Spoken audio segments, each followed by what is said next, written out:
How far would you go for the woman you're in love with? To hell and back?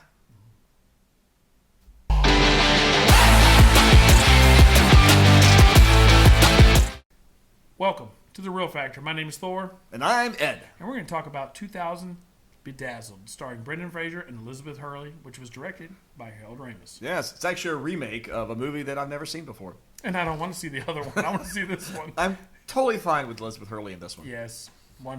There doesn't need to be another version. If this is a remake, I like remakes all of a sudden. It's great. Yeah, so this one, so basically it's about a guy who gets wooed by the devil so that he could win the woman of his dreams, and he's granted 7 wishes, and how he uses those wishes, and how the devil has its little tricks to kind of twist them up on him, create some comic mayhem. Great. And it really, so I hadn't seen this in a while, and I saw it for the first time about a couple of months ago, and then we watched it again tonight for this review. But it's a lot funnier than I think people actually would want to give it credit for. Well, it's not a critically acclaimed movie. It's not a box office masterpiece or anything like that, but it is definitely worth watching, Oh, I think so. Well, the script is great. The acting is great. The plot twist is amazing because she trips him up every chance she gets. Well, so the stars Brendan Fraser. Obviously, we talked about that, and it's really a good comic tour de force for him. He gets, and we've seen him in action movies and Disney films, George of the Jungle, and where he's kind of really been a one note kind of character. You're either like the adventurer or the jungle man, or he was in Encino Man before this. He was in, I just drew a blank there. But of course, you said Curious George. He was in not Curious George, George of the Jungle. George of the Jungle. Sorry.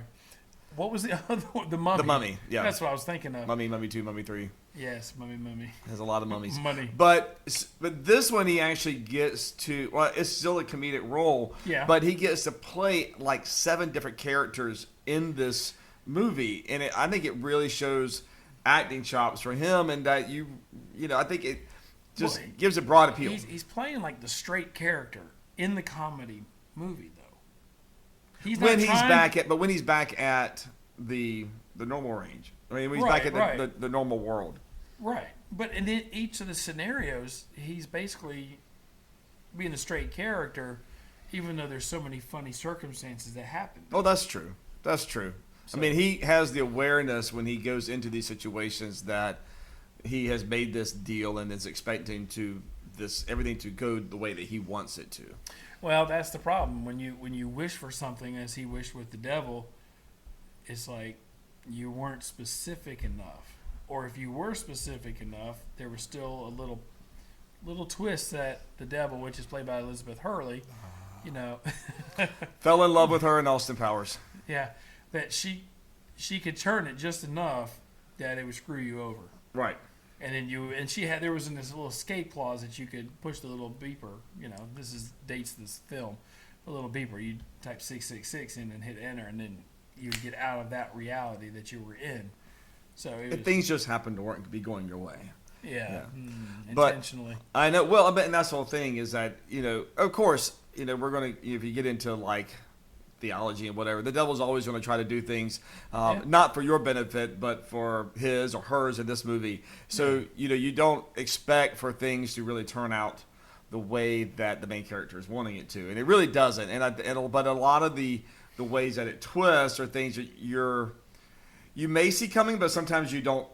You're not really seeing it, but that's what makes it funny, and that's what makes it more enjoyable to watch. Yeah, and it had to have been a blast to make this movie. Oh, God, I've been laughing my butt off all the time. You know how many times they probably had to say, cut, because everybody was laughing because of him doing different voices with, you had the bit characters in there with Orlando Jones and some of the others that were playing parts in every single scenario. Yeah.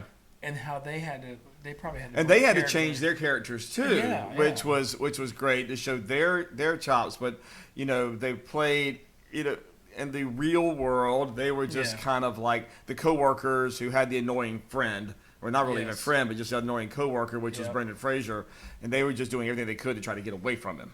Yeah, they were doing it without. You all have people like that in your office. Yeah, as we were watching this, it's like, you know what's sad is there actually are people like that you see them come in the door and you're like, oh, I don't want them to talk to me.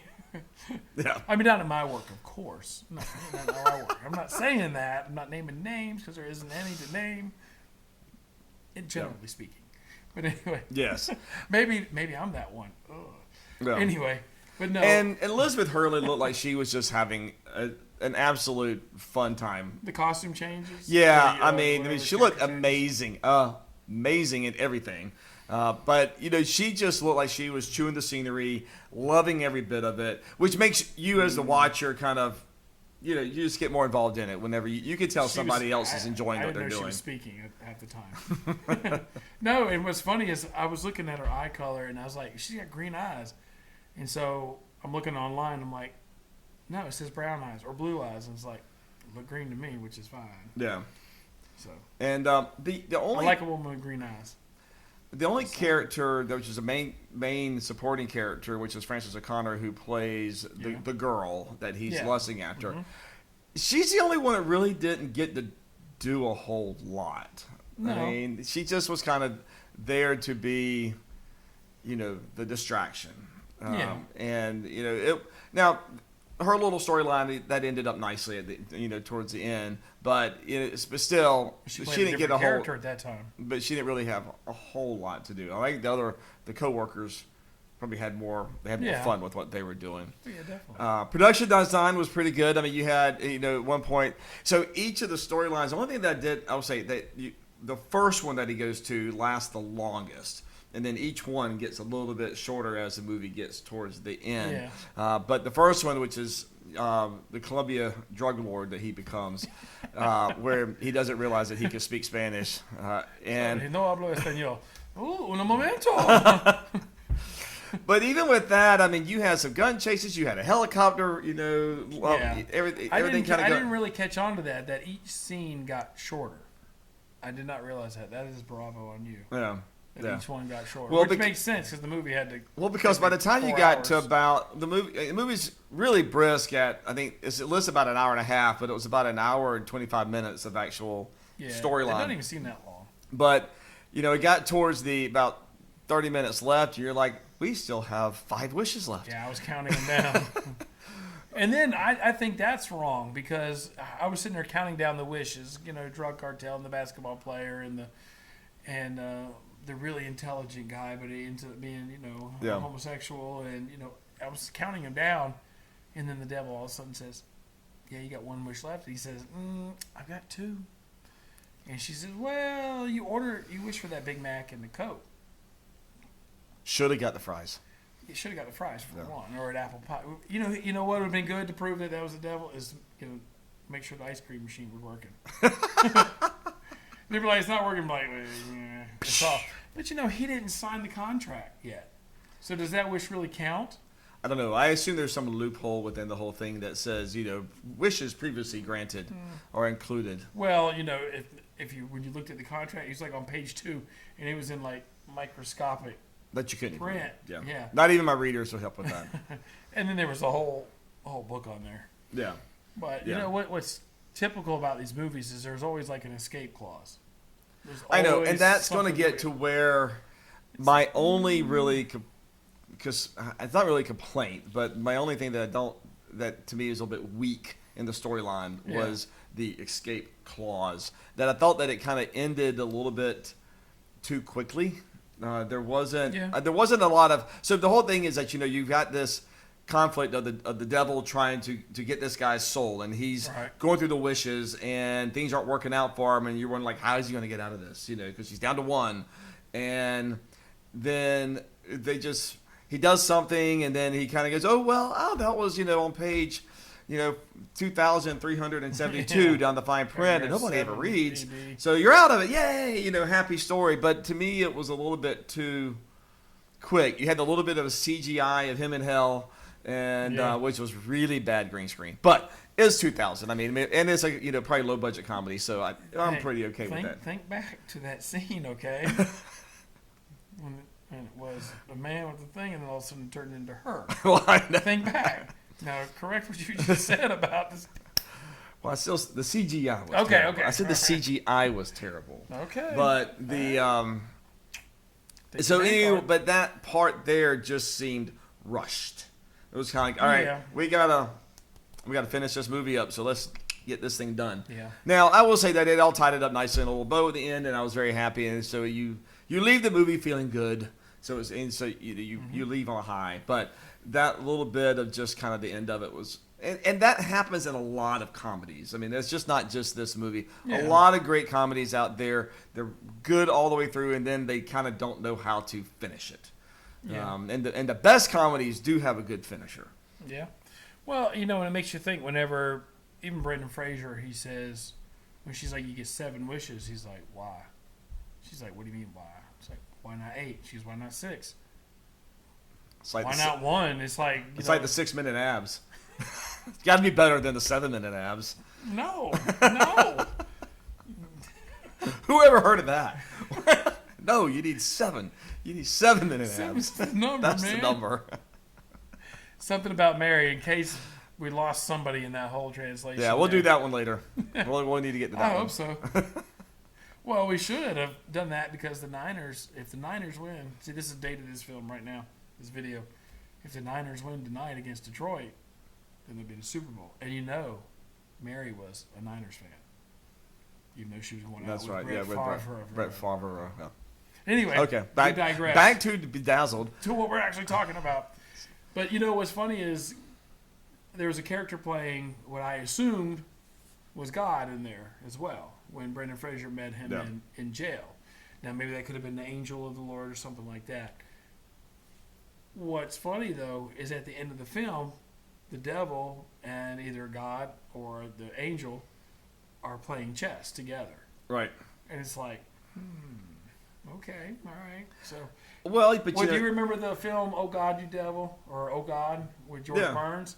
Yeah. Where he was like twins and they were playing the same character. Anyway, yeah. So I think you go through a lot of just literature, religious literature, or even religious story types, and you always kind of good and evil are always really working together, and they're working against each other, but also they come together at certain times, for purposes or whatever, which is just kind of where I think this was kind of going with, Gotcha. Yeah. Well, they were battling over the soul. They were. That's the way I took it. They were.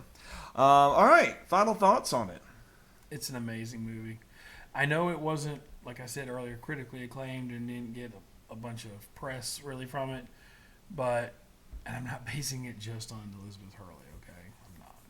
But no, the way Brendan Fraser came across in this, after he had done The Mummy and everything, and he was able to just look like really express himself and try different accents, try different roles. I think it was great. The writing was great. The little plot twist about how every scenario just got tweaked a little bit, where it's like, I wished for X and I got Y. I got all of X, but I got a little bit of Y too, which was not what I wanted. So I think it was great. Yeah, he did get a little bit of Y in one of them. But I agree with you. I think that it is a little gem that's out there that if you haven't seen it, please give it a shot. Mm-hmm. Give it a chance. I think you'll really find it in your heart that you'll love it, because I think that there's just so much in it that's just funny. That's and even 15 years later, 24 years later, it still feels 30 years ago. I know, 1970. It still feels relevant. In other words, I think you can still find things that are going on in the movie that helps you and whatever's kind of going on in your life and your thought processes about relationships, about the way we interact with coworkers, and just those things like that. I think also what was surprising to both you and I is whenever it came up that Harold Ramis was the director, and he also was he was one of the 3 script writers. It was like, I completely forgot about that. Yeah, of Ghostbusters fame. Yeah. Stripes and Caddyshack. He directed Caddyshack, and that was before Ghostbusters. So still had it. I think it was getting close to one of his latter ones. I don't remember when he passed away, but anyways. I'm gonna get that wrong. Was it 2009? Somebody put in the comments. Yeah. That's to direct you, to put you in the comments. to correct me. Yeah. Because I can easily look it up, but you do it. Yeah. All right. So do you have a real grade for me? 1 out of 5, let's say. Yeah. This is so bad. 4. I'm gonna give it a 4. Okay. I think it's for what it sets out to do and what it does. You know, it's not perfect. There are some flaws in there, but I think that it set out to be a lighthearted comedy and you had great acting, variety, and a lot of little twists, and it's just fun. It's just a fun movie. Yes. Please give it a shot. Yeah, don't take it serious. Yeah. Or maybe you do. I don't know. All right. Well, we appreciate you watching. We'll see you next time on The Real Factor. Please like and subscribe. Take care.